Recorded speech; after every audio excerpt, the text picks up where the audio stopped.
one of my concerns with the A's coming to Sacramento, and one of my hang-ups with it was, again, putting aside my Oakland A's fandom, was, the Sacramento is going to get a team that is bad. This is one of the worst teams in baseball. They don't actively invest in the team.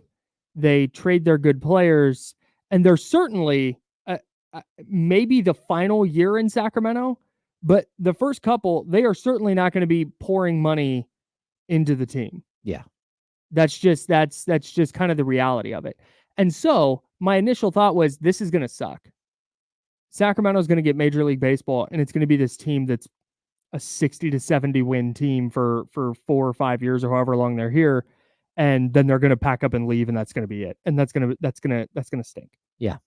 But the way the A's have played this year, and this is not to say they've been awesome, because they're last in a not very good division, and they're going to finish last in their division, and they're going to have one of the 4 worst records in baseball. But this year's team reminds me a lot of the 2017 A's. And if you remember, that was the year that Matt Chapman came up. Matt Chapman played 84 games that year. Marcus Semien was 26 at that point, and a prospect from the White Sox. He played 85 games that year. Matt Olson came up, played 59 games, and hit 24 homers. And you just could see the outline, and I believe they won 75 games. This year's team's not going to win 75. They might push 65, but they're not going to win 75. But this team reminds me a little bit of that 17 team, where you can see the faint outline of a talented group. And I think Sacramento is going to land in the A's sweet spot. There's always a sweet spot with the A's, right? Yes. Where the prospects are up in the majors, playing well, and also affordable enough for long enough that the A's will be can justify to themselves holding on to these players. Yeah, too young to trade. Yes. And that is where those little 2 to 3 year playoff windows happen. And I'm watching this team. I'm watching Lawrence Butler hit 900 or whatever he's hitting in July. It's not 900. I wrote it down. Yep. In the month of July, 17 games. The A's are 11-6, first of all, in the month of July. He's batting .417 with 8 homers, 24 RBI. His slugging is .950. His OPS is 1.420. For reference, Shohei Ohtani's OPS is an insane number, and it's 1.03 something. Yes. Having an OPS over 1,000 is wild. Yeah, but having one at over 1,400 is bonkers. Yeah. Over 17 games is not a massive sample, but it's also not 3 games. No, but this is a kid. Yes. This is a guy figuring it out. Yeah. I mentioned this a week and a half ago. I think Lawrence Butler's figuring it out. And you're it's too early. It's too early for that, bro. I need some time. I'm yeah, it's too early. You're right. And then boom, all of a sudden he just kept it going. And last night, he gunned a dude at home plate early in the game. Hit another homer. On a deep fly ball. He had a homer, a triple, and a double. And then they pitched around him in the 8th inning when they were down 8-2 and walked him. It's crazy what he's becoming right now. It's hey, look at that.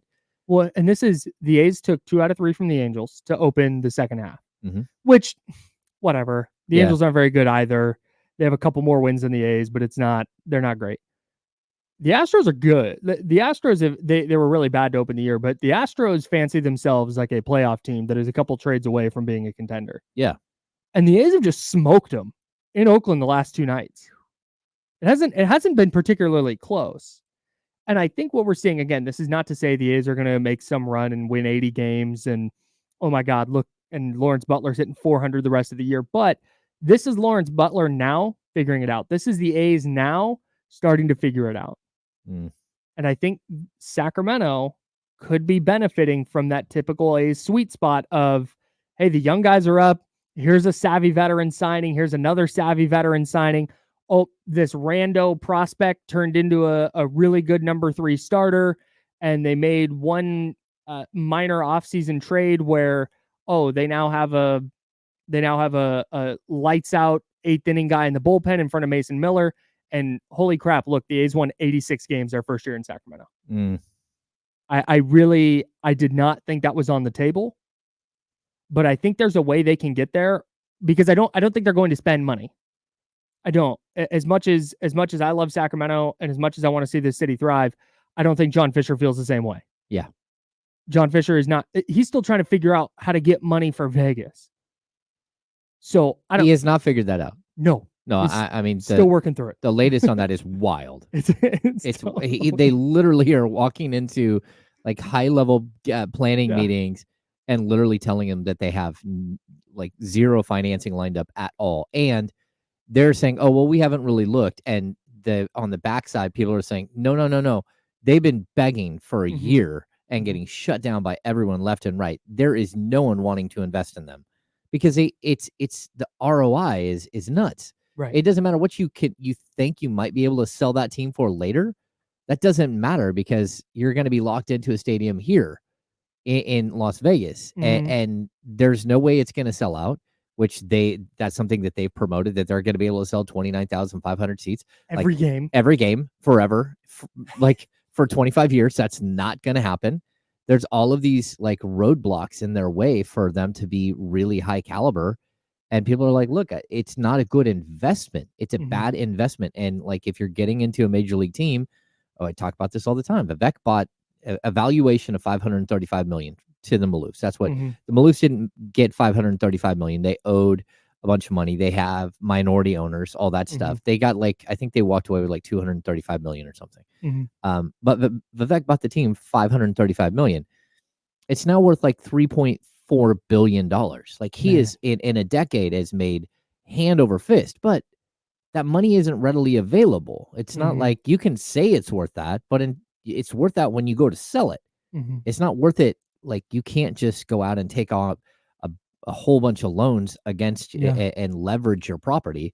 Basketball doesn't allow that. Major League Baseball is not going to allow that. So it's really, really crazy. That's not the situation that they're going to be in Las Vegas, that the A's will be in Las Vegas. I just said when we were talking about Sutter Health Park and all the things they've got to do to make that a major league ready baseball facility. And I said, they're going to figure it out. There might be stories coming out about, oh, they're behind on this and they still got to do this and they got to figure out who's paying for that. That's all. They're going to figure it out. I have the utmost confidence in that. What I don't have the utmost confidence in is the A's figuring it out in Vegas. No.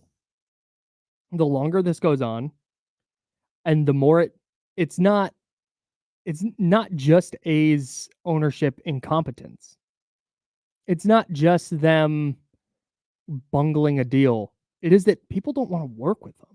Yeah. At least that's what I've gathered. I'm not down there. I'm not in meetings, but that's what I've gathered from all the reporting.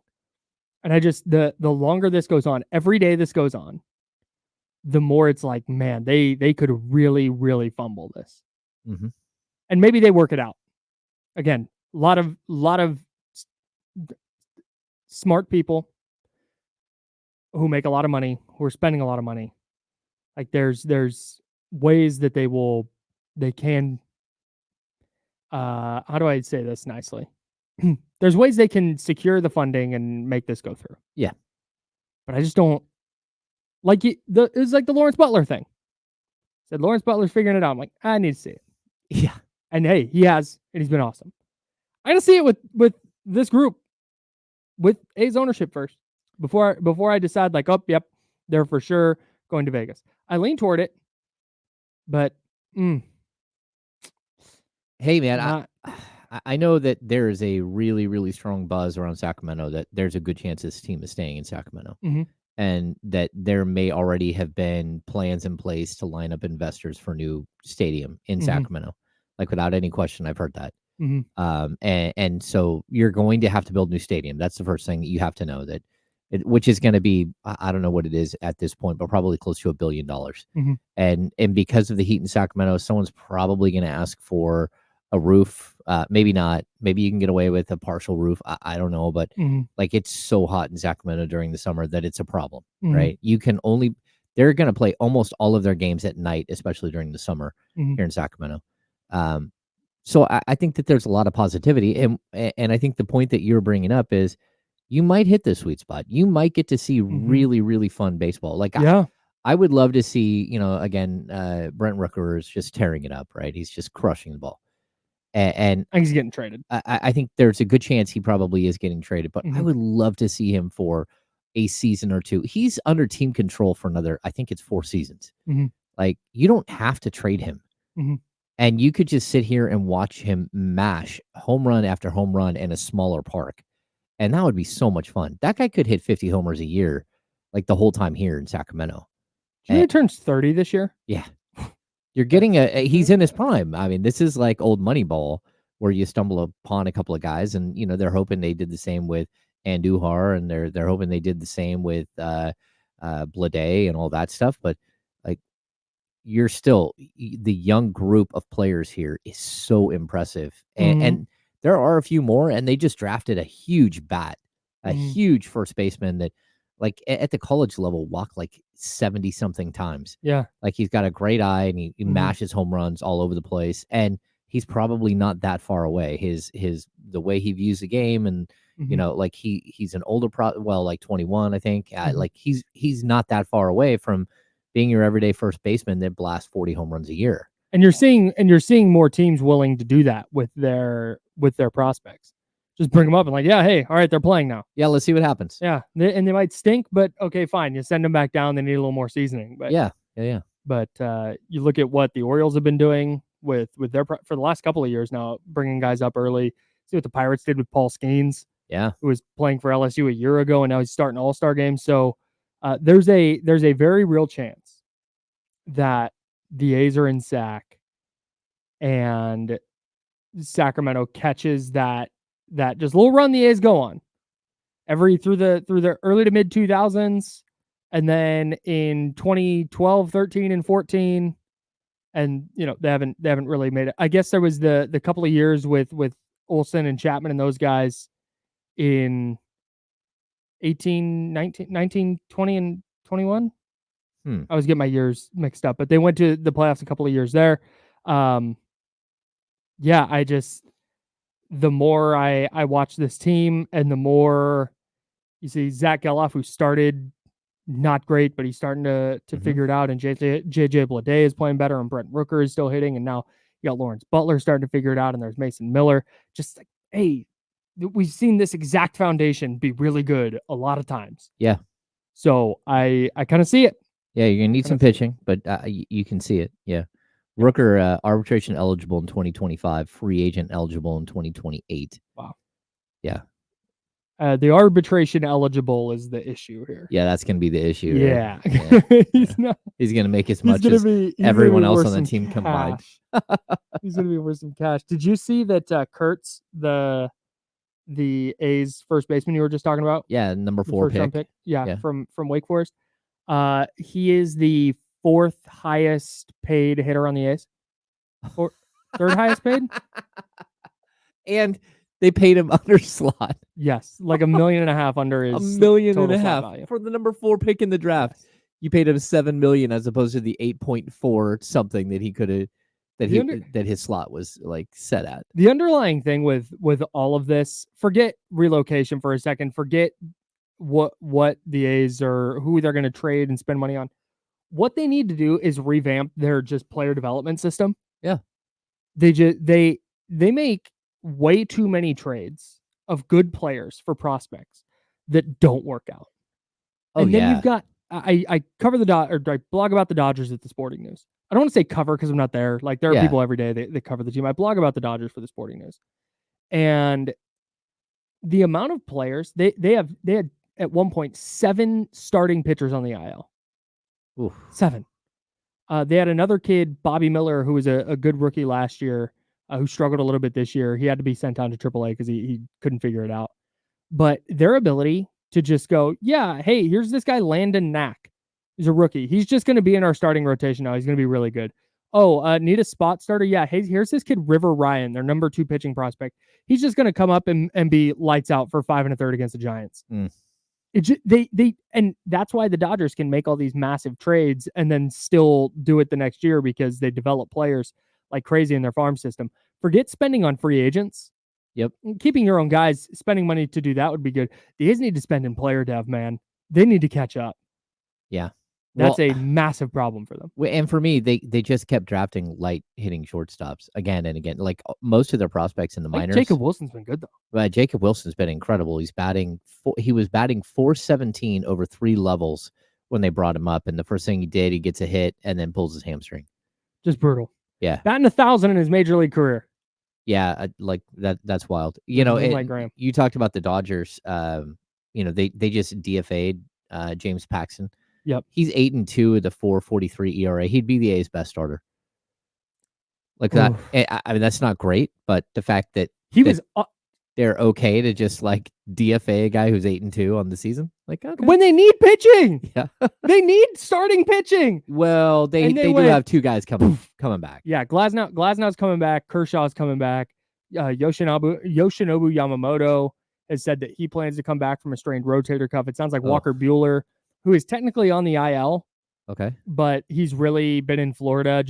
It was like he did an interview in The Athletic where he's like, I just needed to get away. Oh. Because he's come back. He just had his second Tommy John surgery. He's coming back from that and he's struggling. Got it. So but Walker Buehler was like an all-star before he got hurt. Yeah. They got him coming back. They're going to trade for a top end starter too, I think. But probably Garrett Crochet from the White Sox has been the name tied to them the most. But yeah, man, the Dodgers are a team that if the A's had James Paxton, like you said, it would be every 5th day. Oh, good, it's a Paxton start. Yeah. Got a real chance today. Yeah. And the Dodgers just go, see ya. We've got some 23-year-old that is going to come up instead. Yeah, the A's don't have any of that coming up behind. Yeah, it's crazy. But anyways, I don't think I knew Jacob Wilson was a Grand Canyon guy. Oh, That's really? a good program. It's a really good program, GCU. Yeah, it's Jack Wilson's son. Mm-hmm. Old Pirates second baseman, right? Man, that's his line nuts, is dude. crazy at the single A, double A, and triple A level, batting 417. 438. He's hitting across 3 leagues this year. Jacob Wilson. Oh. 475 on base. Yeah. That's between double A, triple A, and then he played a little bit in rookie ball. Yeah, the dude breaks. Yeah, absolutely crazy. And what was he in college last year? No, 2020. Yeah, was in college last year, 2023. Yeah. Absolutely crazy what he's been able to accomplish. And then he literally like scores from first on a triple and pulls his hamstring. Like, brutal, dude. No, look, he got his hamstring. Brutal. Oh, just brutal. Yeah. So brutal. I'm crossing my fingers, man. Again, putting my personal feelings about the A's relocation aside, they're just objectively, because again, I love the city of Sacramento and I want the best for it. I really hope that the A's continue trending the direction they're trending because history tells us that Sacramento is going to get a really fun version of this team. Yeah. And I don't think they're just going to get rid of guys. I don't think if that was going to happen, they'd trade Mason Miller. I don't think they're going to do that. And I do think that if in their minds they are 3 years away from Vegas, that they're looking at this group and going, hey, we can go to Vegas with a good team that's also inexpensive. Yeah. Yeah. We can thread that needle. We can get to the second, third year in Sacramento and take care of some arbitration years and extend these guys out. Yeah. And walk into Vegas with a real team. Yeah. If that actually without happens. Having to spend big money. Yeah. Yeah. That's what I'm so interested to see. Because that's been their whole ethos has been, well, hey, get a new stadium, gonna spend some money. Get a new stadium, gonna spend all right. Believe it when I see it. Let's test that theory. Yeah. Winning cures all. Go be in the running for Juan Soto then. Free agent next year. Go be in that mix. Go have a meeting with him. See how it goes. Go tell him you'll shell out $500 million. Yeah. Put him in Sutter Health Park where he's gonna launch like 65. You're like, oh, you'd have to put a barrier over the Tower Bridge. The grassy knoll. He's gonna like just like people running around on the grassy hill. Patrick, not Patrick Bailey. Oh my God. Plays for the River Cats. Oh, I don't know. Blake Sable. Oh my God. Blake Sable hit a home run the other night onto that hill when I was out at the Cats game. That I'm like, look out. Because there's people running around. It's just family time out there, dude. People are having a great time. Oh yeah. It looked like so, but there's a home run coming. I've never been got to below. I've never been to a River Cats game where someone didn't catch get hit by a foul ball and get injured. Every single time, Gotta medical keep your head on a attention, swivel, man. medical attention needed Yeah. down the right field line every single time. Highly recommend it your game to bop around the stadium. Oh yeah. Go sit in the grass for a while. It's a really, really good Yeah, I've time. done Reminds that. me of spring.